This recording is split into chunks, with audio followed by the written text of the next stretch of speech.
Dia 23 de setembro de 2020, debate do texto de Márcia Espig.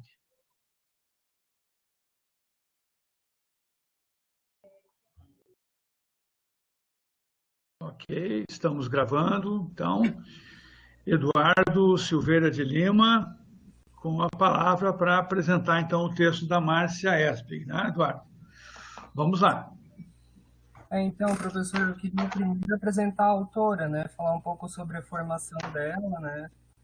Contar sobre a trajetória dela na Universidade Federal do Rio Grande do Sul, onde ela se formou, fez mestrado e doutorado, né? Atualmente ela coordena o programa de pós-graduação na Universidade Federal de Pelotas e ela participa de grupos integrados ao CNPq sobre pesquisas no contestado, certo? Aí eu queria falar também sobre as referências que ela usou, né, para construir esse artigo. Ela usou jornais, documentos estatais, tanto brasileiro quanto de empresas internacionalistas, né? Ela usa fontes geográficas e também ela, como bibliografia, utiliza de autores e autoras que trabalham com a pesquisa do contestado, né? Como o professor Douglas também, que é bibliografia do próximo encontro, né? E aí ela se utiliza também de alguns autores internacionais, como Hobsbawm ali e tal, ela faz citações. E antes de começar a apresentação, eu vou disponibilizar um link, porque como a gente vai falar sobre lugares, né, com geoespacialidades dispersas, aí tem um mapa ali para o pessoal acompanhar sobre quais cidades e quais trajetos nós estamos falando, em qual recorte, para ter um referencial melhor. Aí a autora, né, no texto, ela começa falando sobre a chegada da Brazil Railway Company, né, e como essa companhia ela altera as dinâmicas sociais nas regiões em que ela se insere, né. E aí ela faz uma citação à professora Rosângela Cavalazzi sobre essa mesma presença das empresas estrangeiras como um passo fundamental para a institucionalização da propriedade privada, né. E aí, voltando ao assunto, ela fala sobre essas dinâmicas sociais que existiam nas relações paternalistas entre fazendeiros, pequenos fazendeiros, poceiros, ela cita ali também, né? E ela traz também a discussão das rotas tropeiras, né? Que perdem essa influência econômica pelas questões das estalagens para descanso e a venda de suprimento, né? Que antes eram fonte de renda para os pequenos fazendeiros, para os coronéis, enfim, todos esses agentes que compõem o período, né? E aí essa é a primeira parte da discussão dela. Aí ela vai traçar um panorama, né, sobre as ferrovias do Brasil. Ela começa falando, né, sobre a origem da máquina, desculpa, do trem a vapor, que estaria relacionado às minas de exploração, né, e seria um molde de transporte tracionado. E aí ela cita Hobsbawm ali também, ela fala sobre o avanço, né, e o espólio da propriedade com esses grandes empreendimentos ferroviários. Tem um autor que cita também o Marx, que ele fala sobre a chegada da máquina a vapor, né, e como ela traz consigo, é, digamos, o roubo das terras, a apropriação indevida, né, através de concessões não só no Brasil, mas num panorama geral, assim.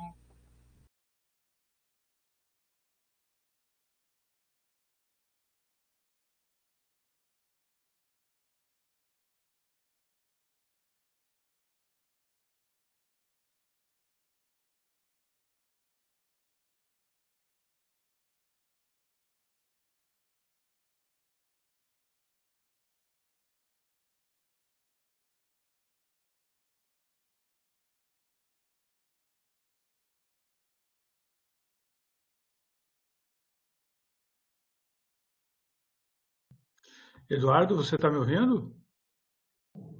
Ah, tá. Tudo bem. O Eduardo vai se reconectar.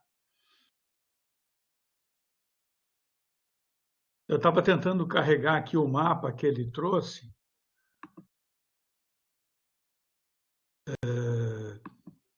Mas é só vocês clicarem naquele link que ele colocou aqui, né?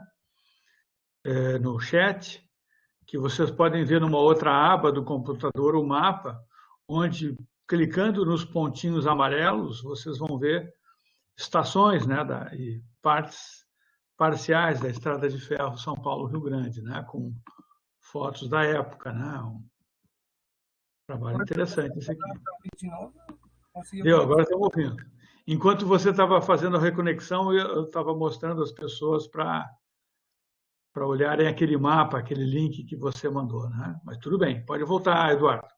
O mapa lá, professor, só para não deixar sem referência, né, do professor Nilson Tomé, ele tem uma obra, eu não li, né, eu li, assim, o que deu tempo de ler, que é sobre as ferrovias do Brasil, e aí eu achei bem interessante esse mapa. Aí tem algumas imagens lá, algumas fontes, algumas não são do período de obras, tá? Alguns são posteriores, o ano de 1935, enfim, não são todas nesse contexto da construção, né, da EFSP-RG. Aí, como eu estava falando, professor, desculpa, né, ela fala um pouco sobre a chegada da máquina a vapor, assim, né, como um emblema do capitalismo, enfim, tem várias sátiras até em periódicos da época e tal. E aí ela vai começar falando, né, sobre a primeira ferrovia brasileira que ligava Petrópolis ao Rio, tipo, dá um pouco um panorama, assim, da trajetória da estrada de ferro, né? E aí ela começa citando que o caso da EFSPRG foi concedida ao engenheiro João Teixeira, né? E, a princípio, foi determinado que ele teria 90 anos de gozo, né? Somando a 30 quilômetros de lado, tanto do lado esquerdo da linha quanto do lado direito. E aí ela fala também sobre a correção de juros, né? Que motivou algumas companhias a empreender no Brasil. Ela menciona a influência também do capital estrangeiro, né? Na construção dessas ferrovias.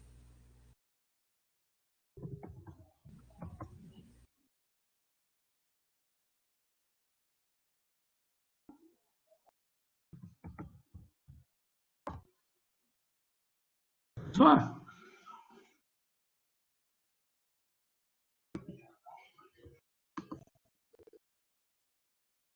Professor, Estou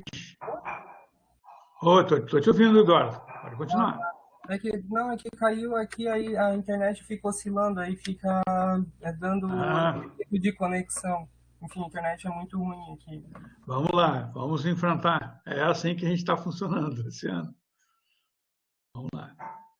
Pode continuar. Aí a autora também ela vai comentando que essa questão do transporte férreo, ela tinha uma intenção de complementar, né, os outros transportes que existiam, o terrestre, o hidroviário, e ela menciona um interesse maior ali pela região norte da construção da ferrovia por uma questão econômica. E a região sul, ela não determina, né, mas ela dá uma ênfase à estratégia política militar, porque a gente sabe que nesse mesmo recorte existiam ainda inseguranças em região, em questão a região cisplatina, né? Então ela menciona esse interesse assim do governo central, né, expandir essa defensoria de limítrofes, assim, né, expandir e ter acesso a essa região, conseguir movimentar tropas e gêneros, né.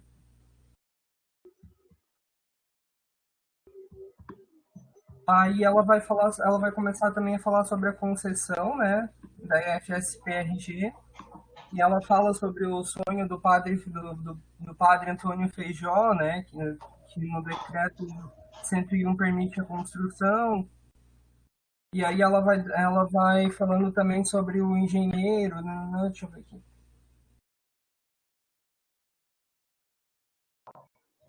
Ela fala que na análise do Teixeira Soares, aqui ele faz um relatório, né, e ele comenta sobre a região contestada. E ele alerta, tipo, para que ele alerta sobre um atraso econômico na região, né, justamente por as pessoas praticarem penso eu, assim, a monocultura, né, não ter tão grandes interesses sobre a área, enquanto poderia se ter, né, com a questão extrativista e tudo mais. E aí ele faz um levantamento, né, também de que essa poderia ser uma região tipo preocupação, porque para ele estava desocupado, né? Ele desconsiderou, por exemplo, os territórios indígenas. Eu vejo assim várias coisas, né, que ele desconsiderou no relatório dele. E aí a autora divide a construção da ferrovia em três etapas, né? Que a primeira etapa seria a via de Itararé, tem tá ali no mapa, né? A cidade de Castro, no Paraná. E aí ela alterna, né, para a segunda etapa da via de Castro ao Rio Iguaçu, em Santa Catarina, e de Vila de Porto União, em Santa Catarina, ao Rio Uruguai. Aí tem. Não sei se estão conseguindo acompanhar no mapa ali, então o pessoal teve acesso, não sei. Eu vou carregar o mapa aqui na apresentação agora, Eduardo. Porque também é um pouco Eu pesado. estava fazendo isso, eu estava imprimindo o mapa lá para carregar na apresentação. Mas pode continuar a falar.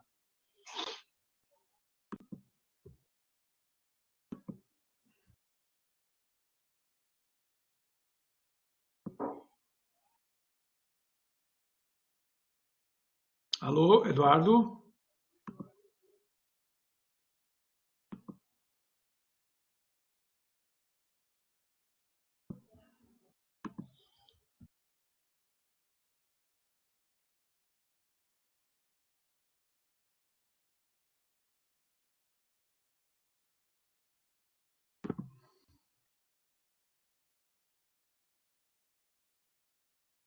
Eduardo caiu de novo.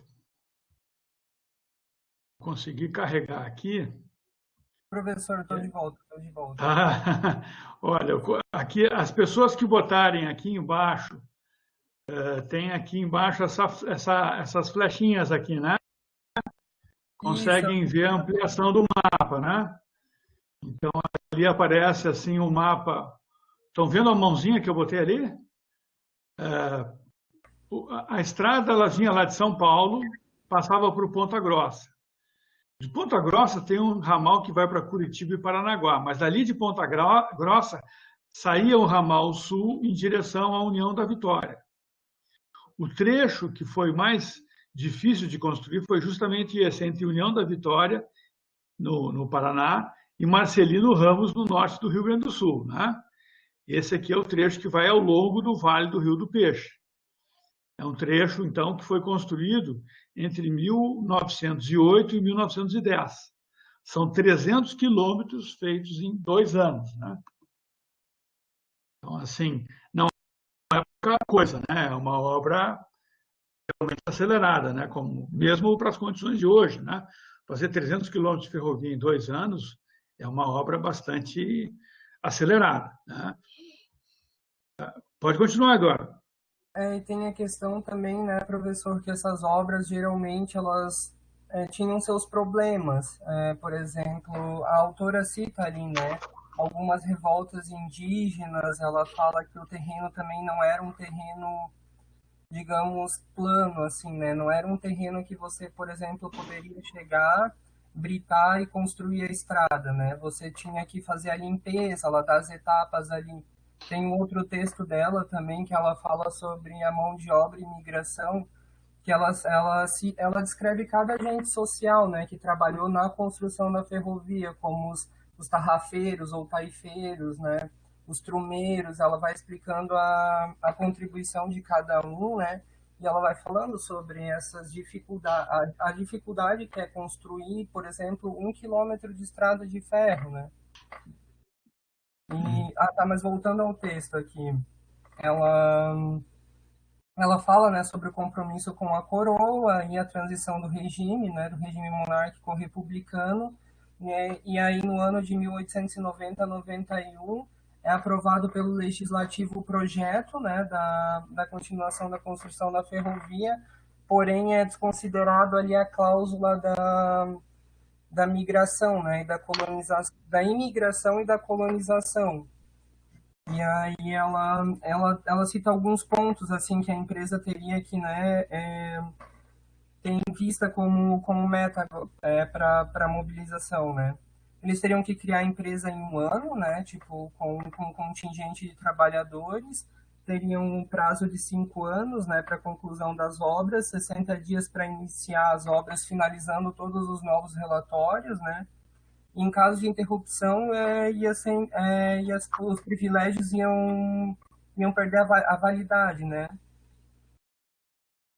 Aí ela vai falando E sobre a... também com a República, desculpe, Eduardo, só para não seguir adiante, com a República, quem faz o decreto novo é o governo provisório, ainda não é o legislativo, certo?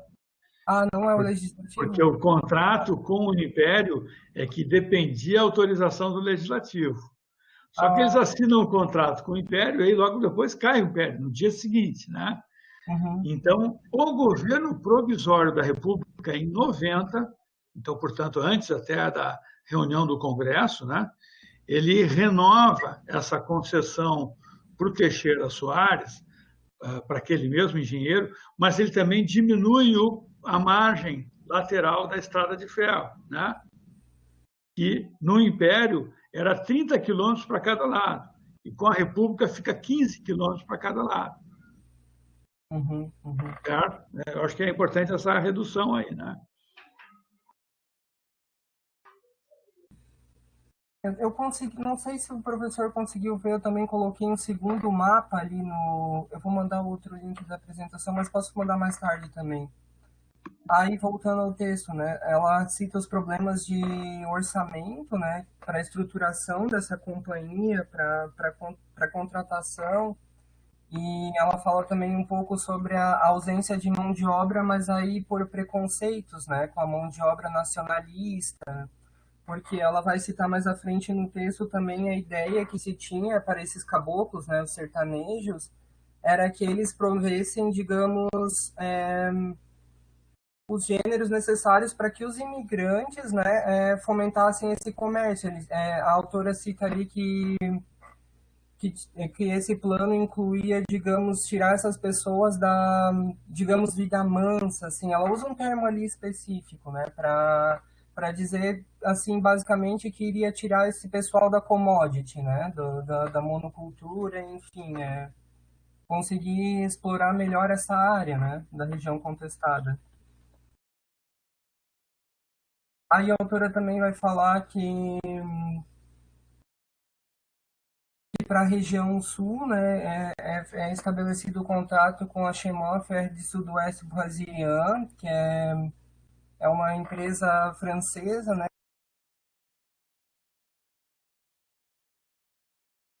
É uma ferrovia francesa que vai comprar a concessão do Teixeira Soares, né?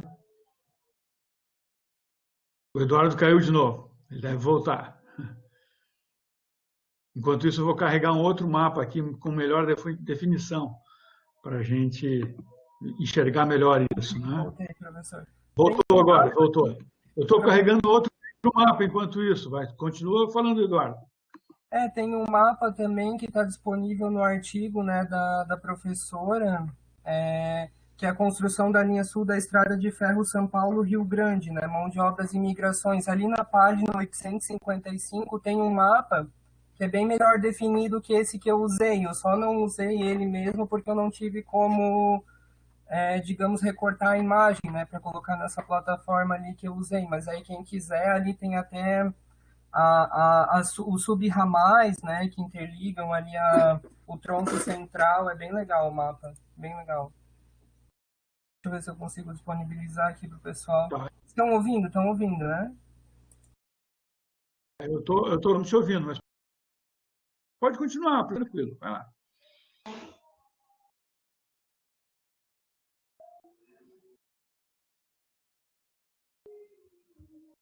Ó, esse aqui é o mapa já mais detalhado, né? Onde mostra que na parte achurada são as regiões contestadas, né? Aqui a gente tem os campos de Palmas, aqui a gente tem a saliência dos campos de São João e a região de Itaiópolis e Papanduva, né? E esse aqui é o Vale do Rio do Peixe, e aqui é a linha, é o traçado sul da Estrada de Ferro São Paulo-Rio Grande, né? É o trecho entre União da Vitória, que está aqui, e Marcelino Ramos, no norte do Rio Grande do Sul. Vocês estão vendo?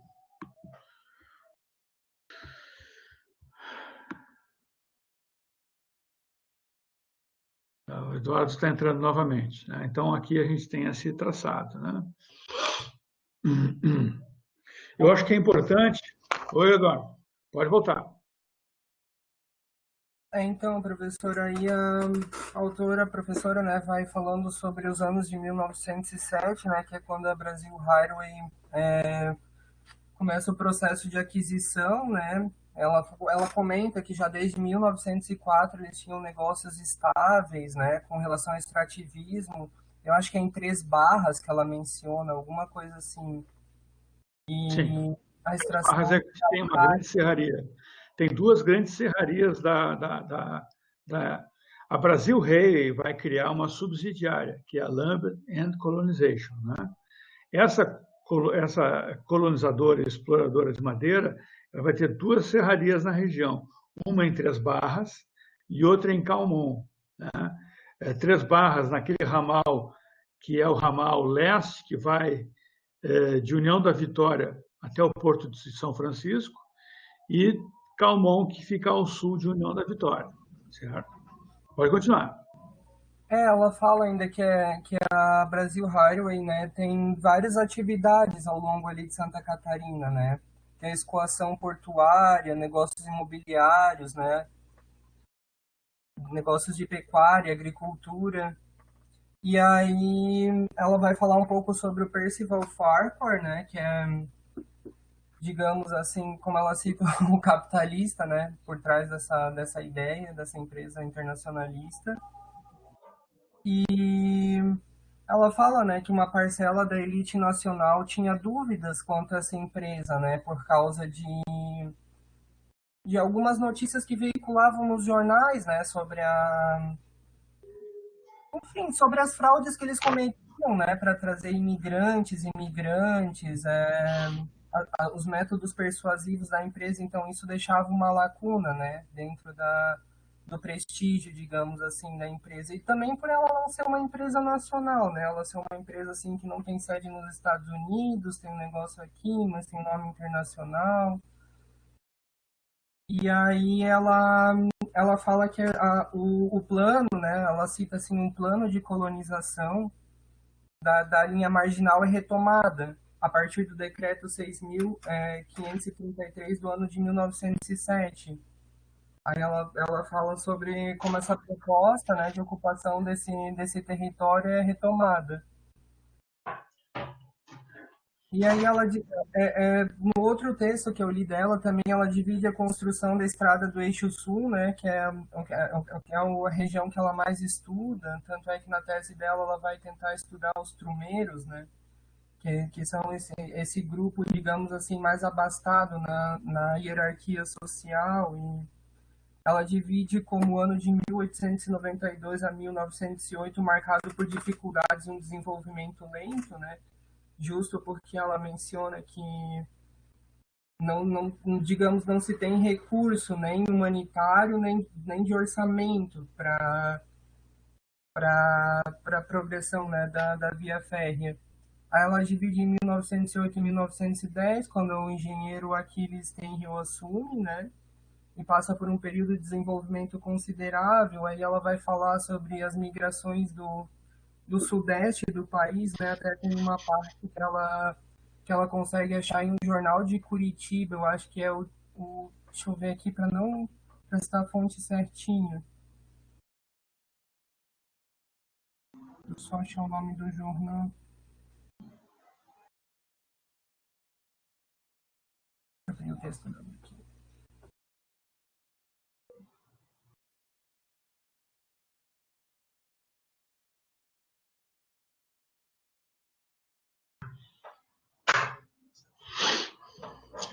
Não, tudo bem. O jornal, a maior parte dos jornais que ela consulta são da imprensa do Paraná, né? A Márcia fez boa parte da tese dela em cima da imprensa de Ponta Grossa e de Curitiba, porque eram esses jornais que noticiavam paulatinamente toda a construção da linha sul da Estrada de Ferro, né? Então, a cada nova estação que era inaugurada, eles iam noticiando na imprensa e iam também noticiando os eventos que aconteciam, né? Os atrasos, as confusões, os problemas climáticos, né? Isso também é parte do processo. Tá ouvindo, Professor, Eduardo? ela cita o jornal Diário da Tarde de Curitiba. Curitiba. Aí ela fala sobre 1.000 imigrantes que teriam vindo ali da região de Santos, né? E do Rio até, ela cita a fonte na íntegra, existe uma crítica porque são considerados vagabundos, né? Espoliadores e tal. Ah, consegui achar, deu certo. E aí ela fala também sobre o recrutamento fora dos estados, né?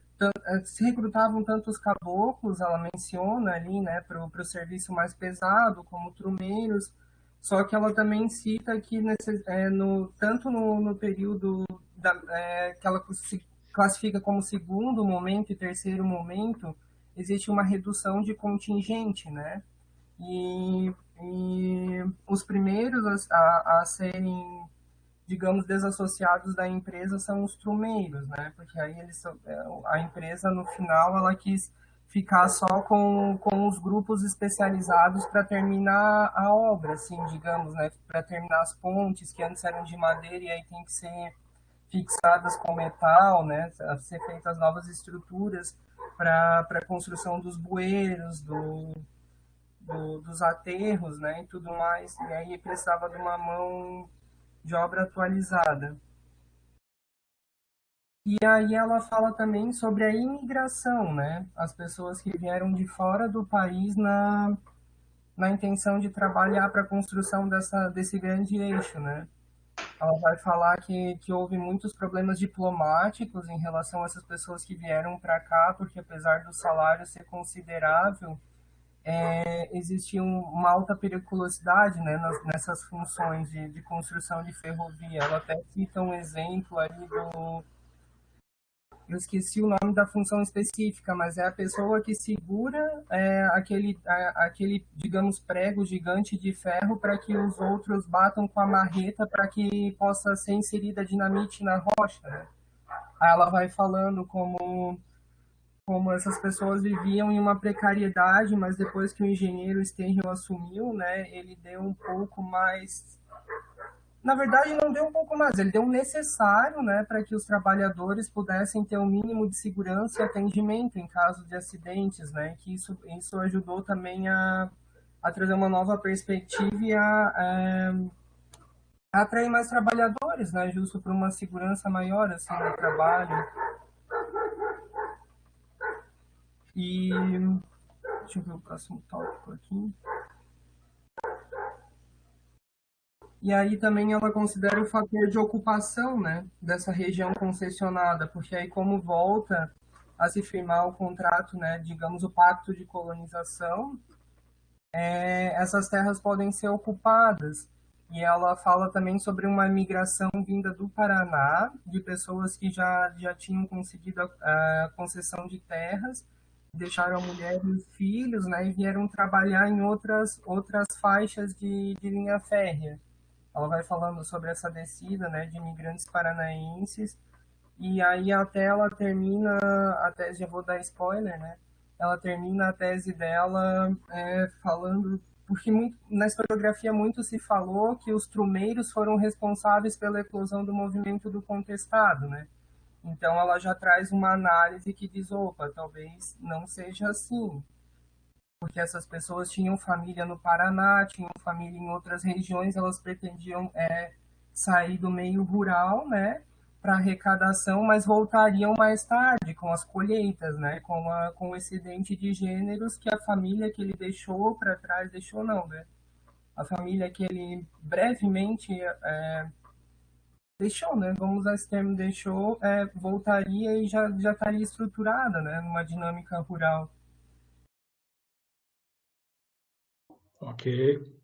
E aí ela também, né, a empresa, quando ela firma esse contrato de colonização, se entende que eles teriam que prover semente, né, para o duplo trabalho, porque se tinha um esquema, agora eu não lembro, se trabalhava 15 dias na empresa e tinha-se o tempo também para trabalhar, digamos assim, na área rural, né, com as sementes que a empresa daria, e a empresa também seria responsável pela fixação, né. Tem um número, eu acho que a cada 10 mil pessoas tinha que se construir um ambiente escolar, né, uma igreja, enfim, né, acesso humano, assim, a essa região. E pelo que eu entendi ali no texto, a empresa não tinha muito essa política de cumprir, né, com que era acordado, assim. Aí existe, como ela falou ali, aquele caso com o cônsul austríaco, né, que foi falar com os dirigentes da empresa e tudo mais. E ela fala que para a construção do eixo de Santa Catarina, né, na região de Contestado, alguns historiadores tipo, falam no número de 9 a 10 mil operários. Ela acredita que foram em torno de 7 mil, aí ela traz esse debate, assim, também achei bem interessante, né, como nada é concluso. E aí ela faz também, ela continua. Caiu o Eduardo de novo. Bom, ali já está concluindo o texto, né? Então, quando a estimativa, né, de trabalhar, acho que uma discussão importante que a Márcia coloca é sobre a origem dos trabalhadores, né? Que existe uma longa tradição na historiografia que atribui a origem desses trabalhadores, né, a pessoas deslocadas compulsoriamente do Nordeste do Brasil. Isso aparece no relatório do general Setembrino de Carvalho e é repetido por outras pessoas, assim, sem fazer uma análise das fontes desse período, né? Isso criou um problema para a historiografia já por muitos anos, né? Até que o trabalho da Márcia esclarece muito bem sobre a origem desses trabalhadores, né? Boa parte dos turmeiros, que eram os trabalhadores da Estrada de Ferro, eram indivíduos daquela região mesmo, né? Eram indivíduos daquele território, né? E há um grupo por volta de 1.000 a 1.300 imigrantes, né, de várias procedências, mas eles são alemães, austríacos, poloneses, espanhóis e portugueses, né, que são agregados ao trabalho da Estrada de Ferro, principalmente nos anos de 1908 e 1909, quando é necessário uma massa maior de trabalhadores, né? Então, se acredita ali que por volta daqueles 7 mil trabalhadores, no pico da obra, né, por volta de 1.300, né, sejam de fato de imigrantes, né? Mas a maioria dos trabalhadores são nacionais. Eduardo, está voltando? Voltei. Opa, então tá. Não, enquanto você caiu, eu fui falando sobre essa questão da origem dos trabalhadores da Estrada de Ferro, né, que ela cita ali, né? Mas pode continuar. Até o contingente que se esperava seria de 2 mil imigrantes, né? Mas ela cita ali também que as pessoas saíam, né? Elas chegavam, observavam essa condição de trabalho precária e elas iam para outras atividades, né? Atividades como comércio, transporte, extração da erva mate, enfim, o que, né, no período pudesse fornecer como uma atividade que não a construção da ferrovia, né? Que em si era muito perigosa. E aí ela também questiona como eu falei ali antes, essa situação de causa e efeito. Após o término, né, encerramento das obras, eles então foram demitidos e aí eclodiu o movimento do contestado.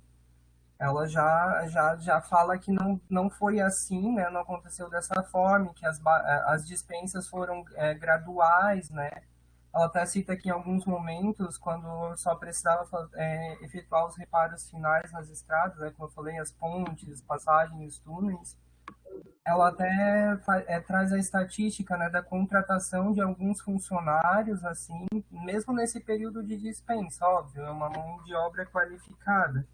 Mas aí ela também cita que a Brasil Highway deslocou tipo contingente humano tipo para obras adjacentes ali como a do São Francisco, né?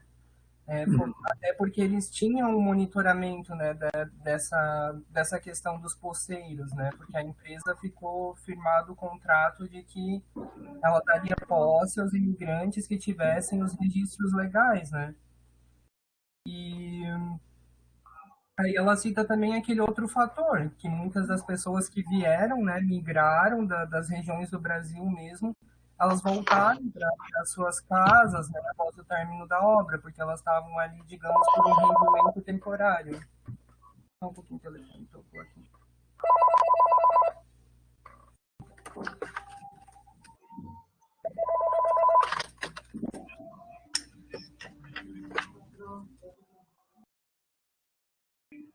E aí, no final, né, por concluir, ela não descarta a participação, né, dessas pessoas dentro do movimento do contestado, né?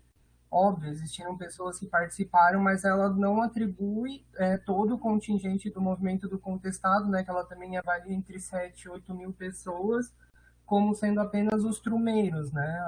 Ela cita eles como parcela de agentes desse movimento, mas não principalmente estes mesmos, né? Ok, muito bom. Legal, Eduardo, obrigado. Deixa eu só comentar alguns pontos aqui que eu acho que são importantes para a gente destacar na discussão. Vou levantar pontos aí também, né, para a gente conversar mais e também para deixar as outras pessoas falarem aí, porque afinal de contas, o texto é para todos, né? Bom, tem um ponto muito importante que talvez ela se alonga bastante no texto, né? Mas eu acho que é bem importante aquilo que é sobre a história das ferrovias no Brasil, né? E normalmente as pessoas não prestam muita atenção nisso, né? A rede ferroviária do Brasil não era propriamente pequena, né? Era uma rede que tinha chegado a, sei lá, ali já no início da República, a 40 mil quilômetros, né? Então, é uma rede razoável. O problema é que ela é uma rede muito desconectada, né? Ou seja, ela não servia como uma integração ao território nacional e frequentemente estava subordinada, né, a políticas de agroexportação, né? Então, as ferrovias do Brasil eram ferrovias que iam do interior em direção aos portos, né, como para facilitar o escoamento do café, do açúcar, né, do couro, dos produtos de exportação. Então, isso fazia com que fosse uma verdadeira bagunça na política de viação nacional. Uma das questões é a própria questão uma das questões é a própria questão da bitola, né? O Brasil, em muitos estados, optou, e principalmente nos estados do Sul, optou por uma bitola estreita, que é uma bitola de 1 metro entre uma barra e outra de ferro, né, para passar o vagão, né? Professor, A bitola, isso. O problema é que no Brasil se adotaram 5 bitolas diferentes, né? Então, assim, para a integração nacional por trem, sempre foi um problema não resolvido isso. Até hoje é um problema não resolvido, né? Para a integração com os países vizinhos, o Brasil também não tem como se integrar com as ferrovias do Uruguai e da Argentina, porque são com bitola diferentes da bitola brasileira. Diga, Eduardo. A bitola é o espaçamento entre um ferro e outro por causa da dilatação, eu não entendi, é isso? Não a bitola é o espaçamento entre os trilhos, entendeu? Ah, sim, eu fiquei então, meio... se você tem um tipo de bitola, só vai passar por ali um tipo de locomotiva e um tipo de vagão, que tem daquele tamanho, daquela bitola, né?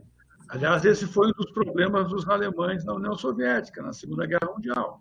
Eles entraram lá, só que a bitola da União Soviética era diferente, e os soviéticos destruíram os seus trens, não deixaram cair na mão dos alemães, e os alemães tiveram um problema logístico enorme, né, por conta dessa bitola diferente, né? Então, assim, a o tamanho da bitola era uma questão, né? Já era um problema. O problema também é que uma coisa é o lado norte da ferrovia São Paulo-Rio Grande. O lado norte é aquele que liga o Paraná a São Paulo, né? E esse era considerado um lado economicamente mais promissor da companhia, certo? O lado sul, ele era o lado mais antieconômico, né? É claro que para a economia, para a ferrovia, nunca era antieconômico, porque ela tinha garantia de juros, né? Qual é que era o negócio das ferrovias no Brasil? Eles tinham 2 subsídios do governo. O primeiro subsídio era a garantia de juros, ou seja, do dinheiro investido na construção, de 5%, 6% ou 7%, o governo ia cobrir com juros, né?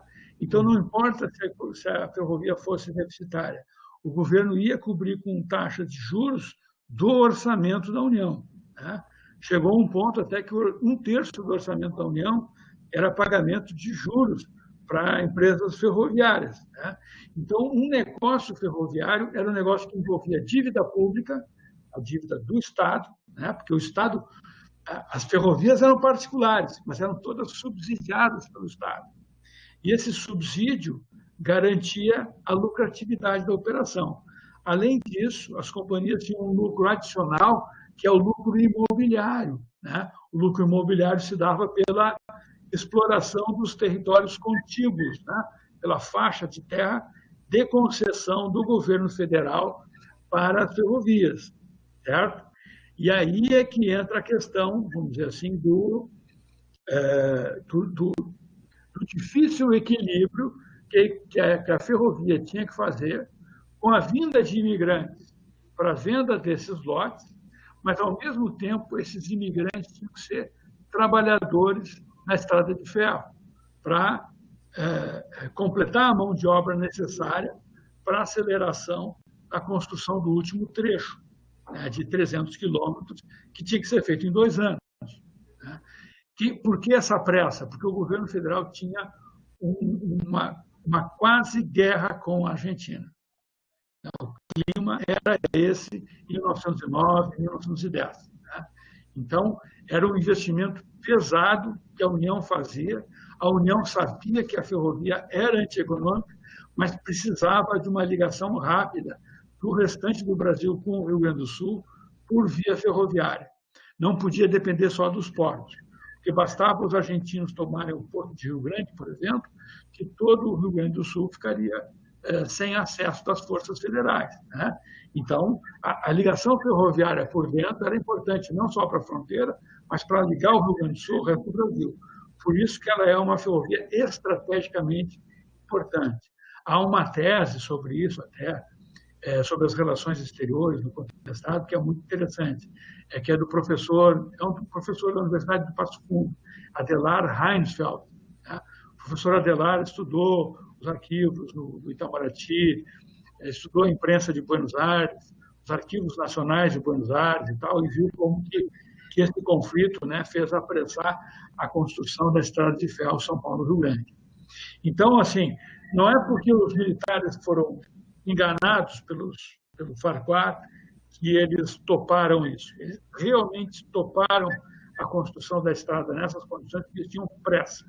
E o Farquhar e o seu engenheiro, o Achilles Stengel, garantiam, davam condições de que iam terminar essa ferrovia até o meados ou, no máximo, final de 1910, como aconteceu, né? No meio desse processo, há um incidente que a Márcia não fala, tá? Que é o assalto ao trem pagador. Vocês ouviram falar desse episódio? É um episódio muito falado pela historiografia e é citado no relatório do Setebrino de Carvalho, né? Quando o Achilles Stengel apressa a construção da estrada de ferro, ele faz uma maior divisão entre taifeiros. Taifeiros eram os pequenos empreiteiros que contratavam os turmeiros, certo? Era tudo um sistema de terceirização do trabalho, como nós chamamos hoje, né? Mas na prática já era isso ali, né? Ou seja, a companhia, através do Achilles Stengel, contratava taifeiros. Esses taifeiros contratavam trabalhadores, os turmeiros, que era quem ia botar a mão na massa, deslocar os morros, detonar as pedras, fazer os aterros, né? Trabalhar, botar a mão na massa mesmo. Né? Então, esse pessoal fazia empreitada por quilômetro. Só que essa empreitada, muitas vezes, dava muito mais trabalho do que eles imaginavam. Quando tinha que afastar um pequeno morro, eles não sabiam se dentro daquele morro estava cheio de pedras ou se era só aterro de areia, de terra para tirar. Né? Quando viam, tinha uma pedreira enorme ali dentro, tinha que estourar dinamite, tinha que ir a picareta, e o trabalho era muito maior. O Zeca Vacariano era um fazendeiro da região de Palmas e União da Vitória, no meio caminho das duas, né? E ele chefiava uma turma de trabalhadores, um grupo de turmeiros. E ele adiantou o salário para esse pessoal terminar um trecho. Só que ele acabou adiantando um salário muito maior, porque eles encontraram muita pedra no caminho. E aí, na hora de conferir as contas com aqueles Stengel, o Stengel disse que ia pagar só o que tinha sido contratado. Azar dele, que ele achou pedras ali, que ele devia ter previsto isso antes. Aí, indignado com isso, o Zeca Vacariano combina com os seus homens um assalto ao trem pagador. Né? Na verdade, nem foi o trem pagador, era uma mala de pagamento que vinha de mulas, né? Um grupo de tropeiros, para pagar os turmeiros, os taifeiros que contratavam os turmeiros ao longo do caminho. Ele assalta esse grupo e depois distribui o dinheiro entre os seus trabalhadores e foge para a Argentina. Né? Esse episódio do trem pagador, que acontece ali pela região de Itangará e Pinheiro Preto, hoje, né, atuais municípios de Itangará e Pinheiro Preto, aconteceu em 1910 e foi noticiado em toda a imprensa nacional. E o Setembrino vai usar isso no relatório para dizer que a insurgência do contestado já vinha desses indivíduos desclassificados, desses fascínoras, desses bandidos que tinham promovido o assalto ao trem pagador. Só que o grupo do Zeca Vacariano era um grupo de... O Zeca Vacariano mesmo era um fazendeiro. Ele nem participou do movimento contestado. Ele fugiu para a Argentina e só voltou 10 anos depois, né, quando já tinha passado a Guerra do Contestado. Então, o assalto ao trem pagador não tem absolutamente nada a ver com a Guerra do Contestado, mas foi incluído no relatório de setembro como um episódio de insurgência que precedeu a guerra. Né? Colocando na narrativa do Setembrino a insurgência dos turmeiros como base da revolta do contestado. E o Setembrino acentuava isso, de que foi o pessoal de fora que trouxe essa insurgência para o contestado, já que aquele caboclo local era pacífico, era matuto, era ignorante, ele foi influenciado por esse pessoal de fora, gente de Pernambuco, da Bahia, que eram capoeiras afamados. O Cabral, mais tarde, vai exagerar esse argumento, vai exagerar os números. A Márcia foi atrás desse pessoal, né, e não consegue achar esses nordestinos citados só de cabeça pelo Setembrino, mas o Setembrino não fez pesquisa nenhuma, né? Simplesmente vai dar curso a esse conceito que existia na região. Né? A Márcia aqui pergunta, eu ouvi muito do povo protestado essa história de trabalhadores que vieram do Nordeste. Inclusive o Venuto Baiano. É lenda. Né? O Venuto Baiano ele é nordestino, só que ele chegou no contestado na década de 1890. Né? O Venuto Baiano, eu encontrei documentos dele como morador do Vale do Timbó muito antes da construção da Estrada de Ferro. Então, ele é nordestino, mas ele veio na região por outra razão, né? Não veio por causa da Estrada de Ferro. Né? Eduardo, você queria falar? Não, eu só ia... Eduardo, você tem que habilitar o seu microfone. Foi. Então, eu queria comentar, professor, ali que com relação à correção de juros, né, que era pago dentro do período de 30 anos, ainda se recebia, eu acho que era 30 contos de réis em ouro, né, por quilometragem da estrada de ferro. E isso levou, o que a autora diz, uma obra de arte, né, porque foram feitos desvios, enfim, um alongamento do trecho, né, do trecho que era previsto ali pelo Teixeira no início, né, dentro do relatório. Sim, já que eram pagos por quilômetro rodado, o que era melhor era fazer o quilômetro rodado com o mínimo de obras de arte possível, certo? Para a companhia, isso significava uma economia. O que é uma obra de arte? A obra de arte são as obras de engenharia mais delicadas, né? Como eles são os viadutos, os túneis. Né? Então, as obras de arte são mais caras. Elas servem para deixar a estrada menos curva possível, o mais reta possível. Quanto mais reta a estrada, maior é a composição de vagões que uma locomotiva consegue conduzir. E, portanto, mais econômica será essa estrada de ferro. E menos acidentes vai sofrer também, né? Porque uma estrada muito serpenteada, além disso, tem muitos descarrilamentos e a locomotiva consegue deslocar uma quantidade de vagões muito pequena. Tá? Vocês têm que imaginar que aqui se trata de locomotivas da época do vapor. Tá? E o vapor é toda uma logística que era também custosa. A cada 15, não podia passar de 15 ou 20 quilômetros, um posto de água e de lenha, ou carvão, né, para abastecer as caldeiras. As caldeiras elas perdiam água com muita rapidez. Então, isso aparece naqueles filmes do Bang Bang, do Velho Oeste, né, quando o trem passa e aí tem que encher a caldeira de água, botar carvão ou colocar lenha para continuar. Né? Então, isso fazia com que muitas estações ficassem extremamente próximas umas das outras, né? Pela necessidade do trem abastecer de mais água, de mais lenha ou mais carvão, né? Dependendo das condições. Ali, no caso do interior do Brasil, era mais fácil a lenha do que o carvão, né? Porque o carvão normalmente vinha importado da Inglaterra, né? Então era mais caro. Tinha que gastar em libra para importar o carvão, né? Então era usada a lenha, né? Então a lenha ia também em grande quantidade. Né?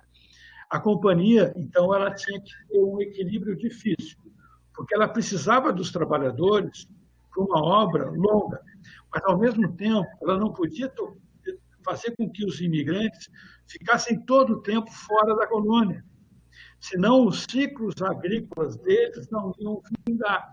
Né? Então ela tinha que contar com o trabalho do colono nas entre-safras, né? É por isso que se estabeleceu o sistema das quinzenas. Né? O sujeito 15 dias trabalhava na estrada de ferro e 15 dias trabalhava na colônia. Né? Assim ele não ficava sem a sua própria subsistência, né? Porque os salários das diárias eram relativamente altos para os trabalhadores. Né? O salário de R$ 4.000 por diária não era um salário baixo para aquela época, era um salário alto. Então, havia uma grande procura. Né? Então, a companhia tinha que ter um equilíbrio suficiente para não deixar os trabalhadores, principalmente os colonos, tempo demais na estrada de ferro e tempo de menos na sua colônia. Né? Senão, eles não ficariam assentados na sua colônia, não pagariam pelo seu lote, o que tornaria, né, a dívida colonial com a companhia grande. Porque a companhia precisava ganhar tanto num pagamento mais arrochado dos salários dos trabalhadores, mas também esse dinheiro voltava para a companhia quando os colonos pagavam as prestações dos lotes de terra, certo? Então, porque tem um negócio imobiliário junto com a estrada de ferro. Né? Então, tudo isso caminhava junto. Os indígenas, né? Ela relata que no Vale do Rio do Peixe e também no Vale do Rio Iguaçu, onde tinha o ramal leste-oeste, né, há resistência indígena à estrada de ferro nos dois episódios. Né? E os indígenas retratados pelas fontes são botocudos. Né? Os botocudos são os que nós hoje chamamos de Shocklands. Né? Esses eram mais drasticamente castigados pelas frentes de expansão. Né? Então, o próprio Achilles Stengel teve que gastar também com bugreiros, né? Que eram caçadores de índios, né? Para a limpeza do território, limpeza entre aspas, né? Para o massacre dessas populações que, obviamente, resistiam ao assédio dessas obras no seu território. Né? Acho que esse é outro ponto de atrito. Né? Em relação ao caboclo, ao mesmo tempo que as fontes desqualificam o trabalho do trabalhador nacional, do caboclo, fica claro que entre os 7 mil trabalhadores, a maioria eram de nacionais, certo? Porque a própria Márcia apurou, o governo queria botar 2 mil, mas botou no máximo 1.300 imigrantes, no pico da construção. Então, entre os 7 mil trabalhadores, 1.300 eram imigrantes. Os outros 5.700, ou perto disso, eram nacionais, né? Nacionais do Paraná, nacionais do Oeste Catarinense, nacionais do Norte do Rio Grande do Sul, toda aquela região, né? Quem mais?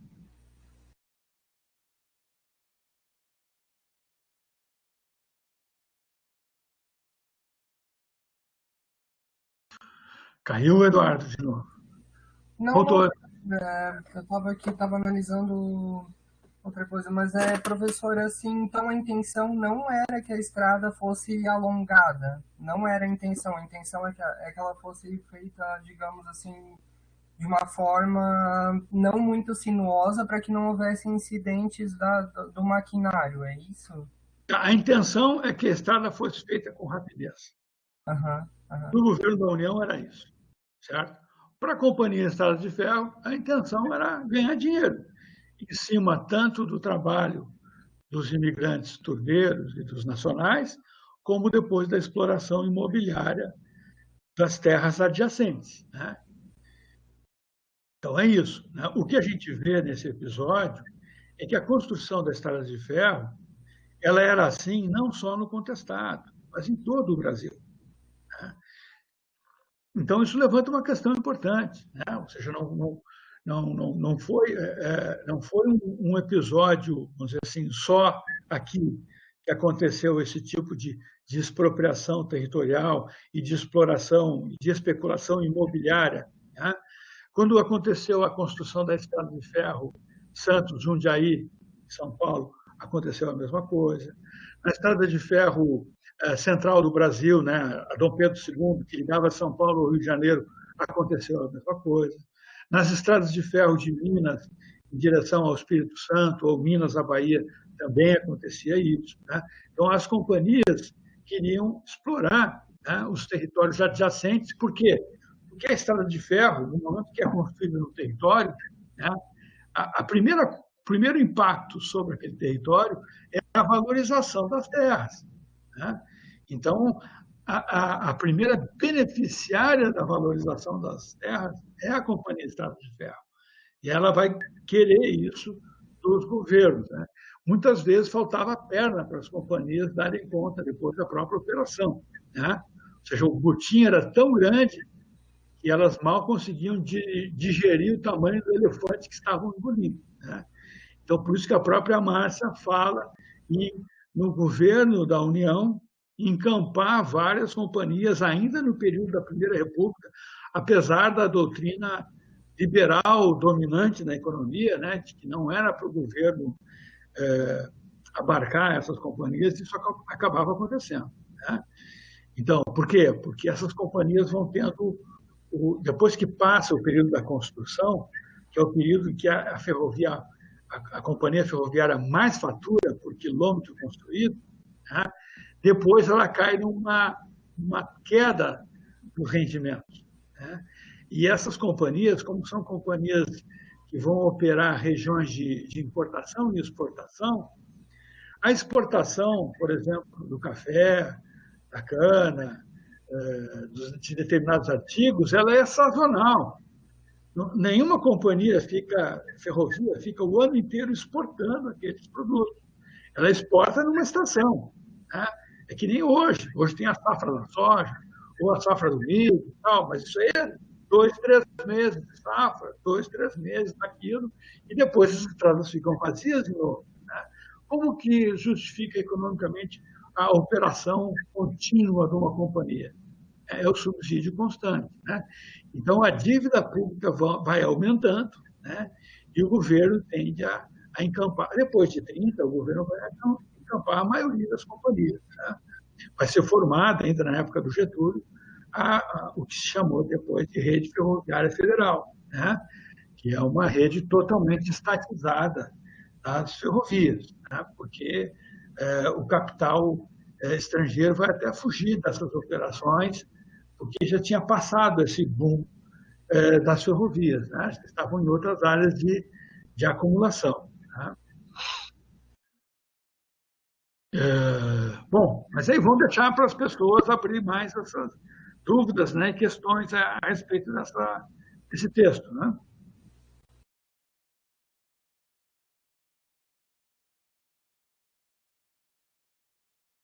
O pessoal está mais devagar hoje. Acho que é porque tem o grande confronto do Grenal pela Libertadores, das 9h30. Professor, e no mesmo recorte histórico, né, não é só no Brasil que existe esse boom ferroviário, né? No Porfiriato, no México, a gente vê a expansão da malha ferroviária, né? Como também numa intenção de desemboque portuário, assim, né, da busca de gêneros do interior para exportação tanto para a banda oriental quanto para a ocidental, né? Em Cuba a Sim, gente também vê esse fenômeno, então não é, digamos, um fenômeno isolado na América Portuguesa, né? A gente observa que os sim. indígenas também passavam pela mesma transição e tiveram os mesmos problemas, né? Não vamos entrar muito nessa questão do México, mas lá também houve muita desapropriação de terra, muitos Claro. conflitos e desemboca na Revolução Mexicana, né? Boa parte da Revolução Mexicana está ligada com o crescimento, com aquela modernização impactante do porfiriato. Né? Assim como na Argentina, durante o período do governo Argentina, durante o governo Sarmiento e outros, né? No final do século XIX, início do século XX, as ferrovias também cresceram nesse mesmo pacote, ferrovia junto com imigração. Né? Então, a ferrovia junto com imigração era considerado um pacote de progresso. Isso estava no discurso dos governos, desde lá do governo imperial, né? Já aparece com o Teixeira Soares e vai se renovando com o governo republicano. Né? Então, assim, não há como a gente separar as ferrovias da imigração, elas estão meio que casadas. Né? O Acácio pergunta, essa linha continua funcionando? Não funciona, Acácio. Lembro que às vezes via em Passo Fundo trens de carga por lá, mas nunca pude saber se eles funcionam ou era só de enfeite. Olha, a linha do Rio do Peixe, ela só funciona um trechinho ali perto daquela estação de águas, como é que se chama aquela? Piratuba, né?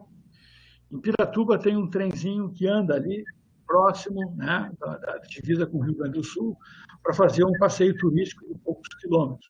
E faz isso, acho que, algumas épocas do ano. Né? Mas a maior parte de toda a ferrovia do Vale do Rio do Peixe está desativada. Passo Fundo tem uma linha de trem de carga que é da América Latina Logística, né? Que é uma multinacional que comprou a parte sul da estrada de ferro, da rede ferroviária federal. Né? O João Felipe lembra aqui, né? O trecho de Piratuba a Marcelino tem um passeio de 25 quilômetros, sábado de cada mês. Primeiro sábado de cada mês. Se não fosse a quarentena, a nossa turma podia fazer esse passeio. Né? E ainda tomar um banho de águas termais em Piratuba. O que é muito legal.